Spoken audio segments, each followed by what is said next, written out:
Judicial Watch is doing more to investigate Fauci, Wuhan, COVID, basic information about the worst pandemic in American history, we're told, than all the king's horses and all the king's men in Congress, the media, certainly the administration's in cover-up mode.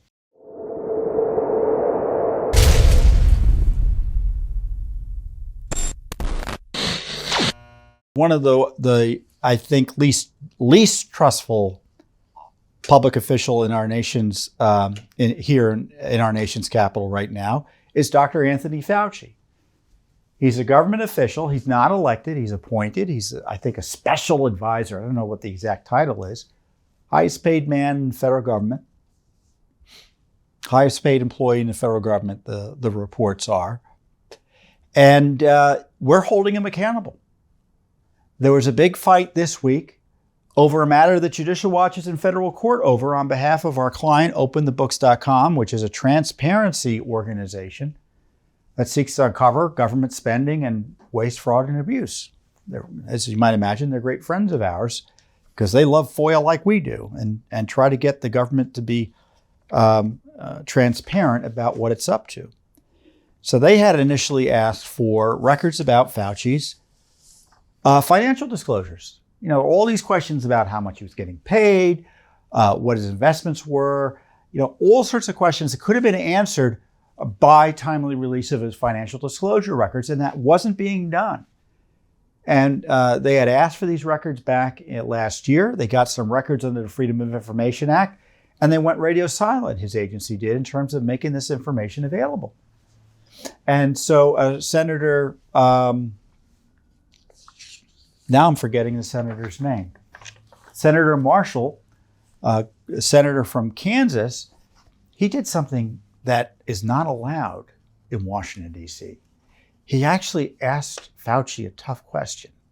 He said, Dr. Fauci, can you promise to release your disclosures, your financial disclosures, by the end of the week? This is stuff that's already on file, in theory. And his response was remarkably antagonistic, basically calling him stupid, saying, oh, they're available, just have to ask, you know, all sorts of distraction. He didn't commit to making them available. And under his breath, at the end of the questioning, he called the senator a moron. So that's Fauci's contempt for the elected representatives. I mean, it's like a general calling a senator a moron. He's not an equal legally. He's an equal as a citizen, but these senators are responsible for providing oversight over him. They appropriate his funds, and he goes in and calls them morons. I mean, that's misconduct. That's government misconduct, and he should be held accountable for it. And so contrary to what Fauci said, they're not easily accessible. We wouldn't be in federal court over it. And what's interesting is the day after, the government came back to us and they told us, and you know, obviously our client, that, oh, we gave you those records under FOIA last year. We shouldn't have done it under FOIA. You had to ask for them under another law. And here's the form. Fill it out. So they're playing shell games. After delaying the release of this information, they play shell games and, in my view, come in to try to rescue Fauci. So what's really great is that Senator Marshall, after Fauci showed the contempt for the people's representatives, he announced that he was going to introduce legislation requiring public disclosure of this information in a more timely way. And he called it the Fauci Act, which is an acronym. It's a great acronym, the Financial Accountability for Uniquely Compensated Individuals, the Fauci Act. So I think that's going to be introduced soon. But so our case continues in federal court. We want the records. And Fauci's dissembling isn't going to distract us.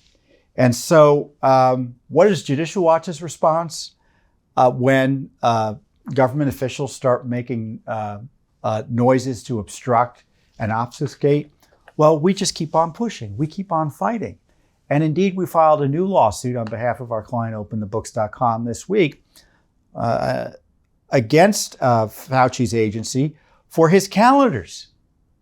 We want his calendar records. Our client, well, actually, we both do. We filed the FOIA request jointly. We want his calendar entries from the early days of the pandemic. We want to know who he was meeting with. He's a government official. We have a right to know. And of course, the government was stonewalling the release of this information, contrary to law. So every time you hear Judicial Watch does a FOIA lawsuit, it means somewhere an agency broke the law. They refused to follow the FOIA law. So we had the federal government breaking federal law repeatedly. So this is what we asked for. This is our request. All calendars or calendar entries for Dr. Anthony Fauci, including calendars maintained on Fauci's behalf. For calendars or calendar entries created electronically, the record should include the names of invitees, notes, and other attachments for a given entry. The time frame for the request was identified as November 1st, 2019 to March 31st, 2020. So let's see, that's 1 month, 2 months, 5 months of calendars. That would take an afternoon to review and process under FOIA. It'd take an afternoon. And it's months later and we don't have the records. So what is he hiding? And by process, it means that, look, I don't want to know if he's meeting with family members and, any doctor's appointments. We don't have a right to know that. So the law allows the government to withhold that information from us, and it's blacked out. We don't want to know people's phone numbers. They're blacked out. Again, it takes an afternoon to do it. Maybe 2 days, maybe 3 days. The law gives them 20 days, and they didn't follow it. And we're suing.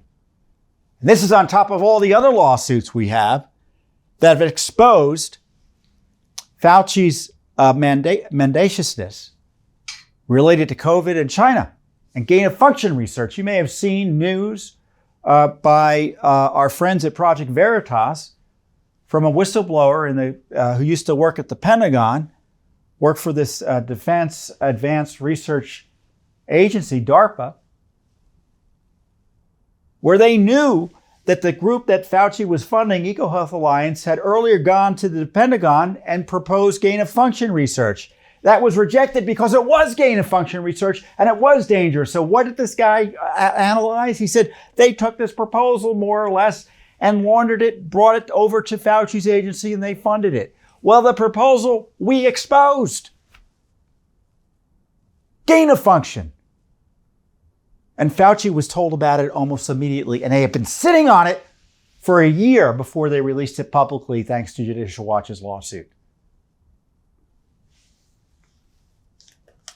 And documents showing them being in bed with China, the Chinese communists, and all the money that they were giving them, more than they were admitting to publicly. All thanks to Judicial Watch. Judicial Watch is doing more to investigate Fauci, Wuhan, COVID, basic information about the worst pandemic in American history, we're told, than all the king's horses and all the king's men in Congress, the media, certainly the administration's in cover-up mode. So I encourage you to follow and support our work in this regard. Thanks for tuning in. Be sure to subscribe to our YouTube channel to catch all the latest news from Judicial Watch.